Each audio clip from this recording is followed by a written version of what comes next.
আমরা অনেকে বলে থাকি যে ভাইরাস ধরছে। Tomato yellow leaf curl virus, এই রোগ যে হয়েছে এটা কিভাবে বুঝবেন? এই রোগ বুঝতে গেলে অবশ্যই আপনাকে প্রথমেই যেটা মনে রাখতে হবে যে গাছের পাতাগুলো কোঁকড়ায় যাবে।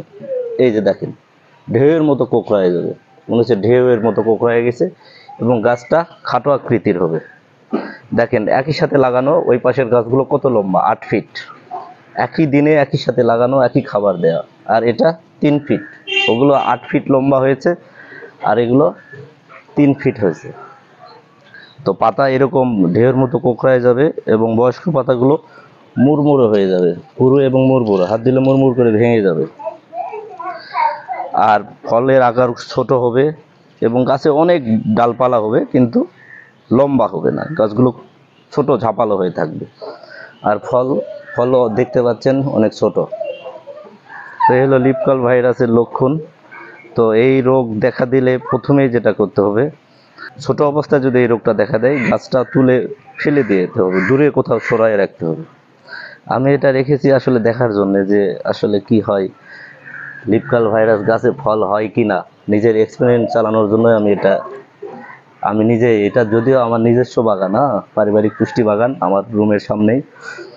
তো আমার এই ভাইরাস আক্রান্ত আমার এখানে 3টা গাছ আছে, 1টা 2টা 3টা। ওইটা একটু লম্বা হয়েছে, কিন্তু দেখেন পাতাগুলো কেমন ভাবে কোঁকড়ায় গেছে। ওই যে ওই পাতাগুলো একটু দেখা যাক, ওই গাছটা, এই যে এটাও ওই রোগে আক্রান্ত। দেখেন এখানে প্রচুর ফুলের কলিগুলো ছিল, কিন্তু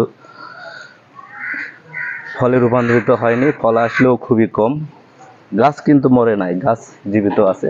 ফলগুলোর চেহারা দেখেন কেমন, এবং এর পত্র শিরায় হলুদ হলুদ দাগ হয়, এইটাতে আছে। এই যে হলদে কালার হয়ে যাবে, পাতার শিরাগুলো হলদে কালার হয়ে যাবে। তবে এই গাছটা খেতে না রাখাই ভালো, এটা একেবারে উঠায় ফেলতে হবে। এই ভাইরাসটা ছড়ায় সাদামাছির, এই ভাইরাসটা সাদামাছির দ্বারা মানে সব গাছে ছড়ায় পড়ে। তো প্রথমে এই রোগ যাতে না আসে, তাহলে আপনাদেরকে অবশ্যই সাদামাছি নিয়ন্ত্রণ করতে হবে।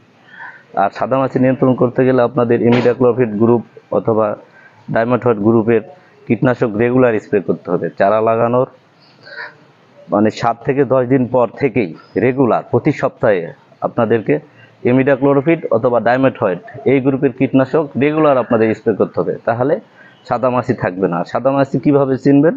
আপনারা যখন একটু মানে সূর্যের আলো থাকবে ওই সময় এরকমভাবে গাছটা ঝাঁকি দিবেন, দেখবেন যে ছোট ছোট ছোট্ট খুবই ছোট ছোট মাছির মতো উড়ে উড়ে যাচ্ছে, ওটাই সাদামাছি।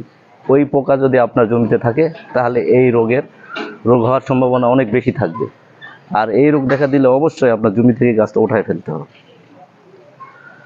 আর এই রোগের একেবারে নির্মূল করা যায় না, সে কারণেই এই গাছটা একবার উঠায় ফেলে দিতে হবে, দূরে কোথাও রেখে আসতে হবে।